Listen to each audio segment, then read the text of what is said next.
Hey, welcome to the Rio Grand Budapest Hotel. No, it's the Battle Royale with Cheese Hotel.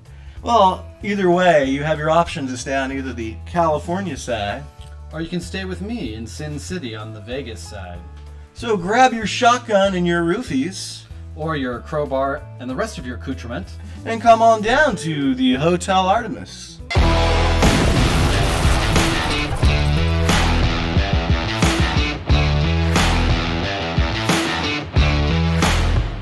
Intrigue, secrets, murder, cult fandom, race, religion, historical fun facts, pulp mystery, betrayal, cowards, heroes, mayhem, and drama. Bad Times at the Overlook Hotel is a contradiction in title, for it's an amazing experience at best and an ultra-realistic look at America 40 years ago and how it echoes truisms in today's social climate at its worst. This is a solely original passion piece of cinema from Drew Goddard. Probably don't know what you're getting into with this movie, and that's a good thing. I really enjoyed this movie as a mystery. I think it did a really good job with its initial setup to really engage me and pull me along for most of its running time. A lot of really interesting characters that you want to learn a lot more about. Some really great performances along the way. This was a solid movie. I really enjoyed it. It was a lot of fun and a really well done script, I think, that really stood out. Yeah, me too. And I love the separation of us right here from California hippie surfers to the the church of Las Vegas casinos. You like the separation of church and state of California. I loved Midnight in the Garden at Safari Motel. It was an awesome movie. From what you see in the trailer, it does just kind of feel like it's going to be some dark comedy with interesting characters and with a mystery going on in a hotel. And that's part of it. But there's more interesting filmmaking going on in this movie, I think, and things to think about and themes, more so than just kind of a pulpy fun time. And that's one of the things I didn't know if it was a knock or if it was something I loved about how the movie starts and shifts. Not necessarily in tone, but in mood and in going from more of like a pulpy dark comedy to like sort of a scary dramatic movie. Yes, I agree. Yeah. I think we both kind of agreed there's elements of the third act and characters involved in the third act that kind of not ruin the movie, but Hey, certainly are you talking about me? great characters in the movie that I was just so engaged in. John Hamm. Yes. So awesome. John in this Hamm. movie. This is so awkward. I really want you to leave, but I don't know how to say it without sounding like a dick. His first 20 minutes that he's in the movie, every single line of dialogue he delivers had me cracking up. He Yeah. was just nailing the comedy at the beginning of the movie, I think. And then his character is one of the ones you're super engaged in and follow, throughout the film. Also, Jeff Bridges' character, who plays the priest, but maybe he's not really a priest. He is Again, so part of the mystery. fucking good, man. He is so good. Like yeah. when he breaks down and you find out what mentally and physically is wrong with him, it is not just a bump on the head. It is just he is such a master. He's just a master. Like those scenes, like because he also is sold on this script as like sort of the quirkiness of it, but he on just like the drop of a dime, he just breaks down. Yeah, no, I was reminded of just how good of an actor. I mean, not like you need to be reminded how good Jeff Bridges is. And there's other performers in the film that I think stand out just as strong in a dramatic sense. The woman who plays the...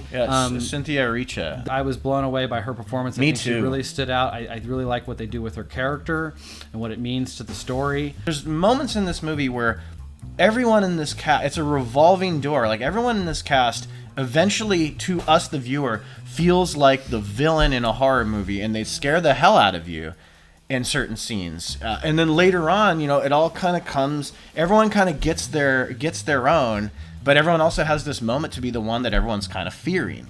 Yeah, no, I agree with you on that. That stood out to me as well. And Hey, we don't really who are you trying to talk about, man? Let's just say he's got toned abs in the film. Thor's not very good in this movie, but it's not really his fault. No, I don't think so. He's fine. He's struggling to have a California accent.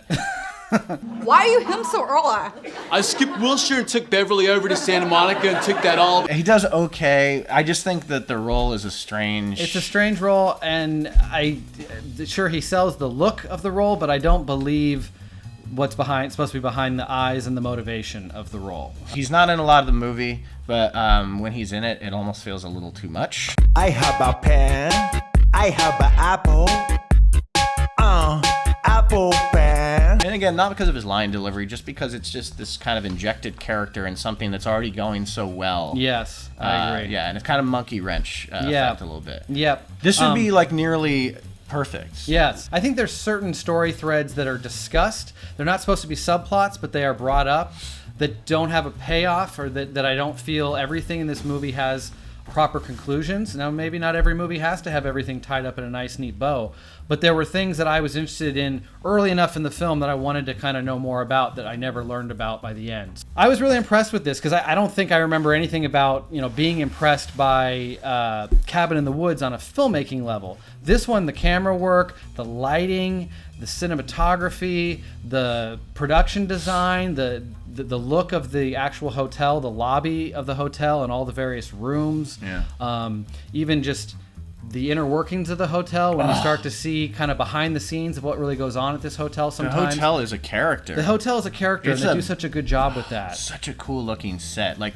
I think it's a fictional hotel. Oh, it's got to be. And it's just, it's made up. It has all this mythology behind it, and, no one stays there anymore, and it's like, why? I feel like the theme in this film has a lot to do with choices. You can choose which side you want to be on. You can choose to be good. You can choose to be bad. You can choose heaven. You can choose hell. Yeah. God or no God. There's a lot of discussion about the choices you make and the freedom to make the choices. It is about choices, and that's the perfect line, and that's how the movie opens up. Yeah, It shows you those two sides. It shows you who's on. The first two characters it shows you is who's on one side and who's on the other, and I love that interaction where they don't know if they should step over, and they're like, hey, how's it over there in California? It's a great little moment.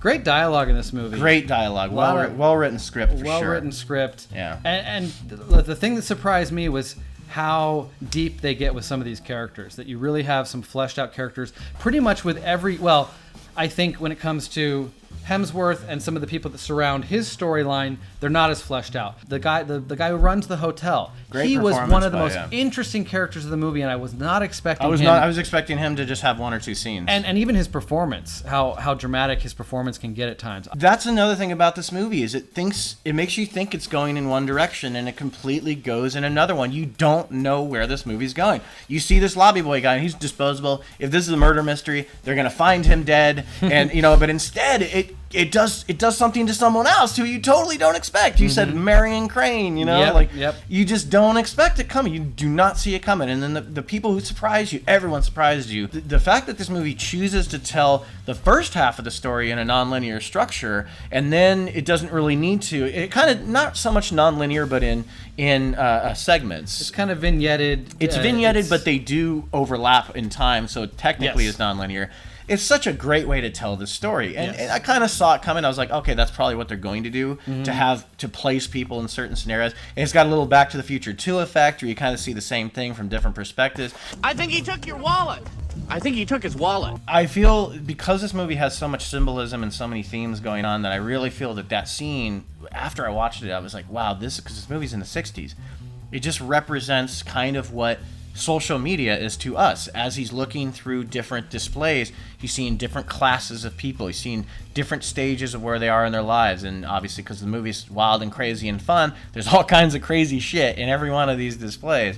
But in that scene, it's fucking perfect. It's a perfectly shot scene. Yeah, it's definitely one of my favorite scenes of the whole movie. It's tension filled. It's funny at times. You learn a lot about all the characters without dialogue. Really, without any dialogue within that scene. One of the people is a singer. We've said this is a lounge singer. So she's rehearsing. She's singing a cappella, and you can hear her voice playing through these dark corridors. Can't hurry, love. No, you just have to wait. She said love don't come easy. And it's just very haunting, the effect that they do, which is great. This movie, I think, has it's a nice October release because I think it plays well as a mystery. It has its haunting element. Totally. It's not a horror movie, but it has elements that really play into the horror genre. It's got shots that are really horror movie looking. Yes, I agree. Love, So I loved that aspect of this, that haunting element of the music. And even other scenes of the movie where they're like in the lobby and they're using the jukebox and playing songs. They do some really great musical selections, and even the way that the music sounds within those scenes and kind of the imagery you're seeing. The jukebox is used as imagery for a lot of transitions, and it's fucking seamless. It's completely seamless. That's even what he's using the jukebox for, as it's this really hard punch of how an old jukebox used to pull out a 45 and kind of slap it into place, like right on the needle. It takes a good editor to feel the subtlety of every single scene and know, like, do I bring it in fast? Is it kind of a soft, slow transition where I'm bringing the jukebox in? And even as tension's being racked up, we go back to that jukebox here and there. It was fucking perfect. The use of like the neon sign of the Battle Royale Hotel sign looks great. I love the sign of the Overlook Hotel. It's amazing. The underlining story and theme of the movie, like you said, it is about choices. And the biggest choice that every individual that would know anything about this hotel and the underbelly of it, the biggest decision they'd have to make, we can't say because it's a spoiler, but it does make you think. It makes you think, if I could take an invisible serum, would I do creepy shit? Though I do think the third act is not as good as the rest of the movie, I do like the fact that it threw a curveball in there. And though I did find my own character slightly obnoxious and kind of weighing down a little bit of the film as it was I just wanted to wrap up a little bit stronger, but it's so strong. It's so original. This is not a fucking book. This isn't a comic book. This isn't a video game. This is fucking a great script about just something interesting and thought-provoking. I just love so many aspects of this movie. The big kind of letdown is some of the third act decisions and how it plays out to some degree in the third act, but there's a lot of things in that third act where it veers into drama that I really enjoyed, where it wraps up a couple of the main characters that I was really fascinated with, and I really enjoy the performances that wrap up their story. So by the end of this review, honestly, what side would you rather? Would you be over here on the California side? Are you happy on that side? To me, California is heaven, so I'd prefer to be on that side. You, the sinner, as I can tell, can come on over here to the Sin City side. All right, I'm liking it over here. Yeah. So anyway, that was our review of Fast Times at the Overlook Hotel.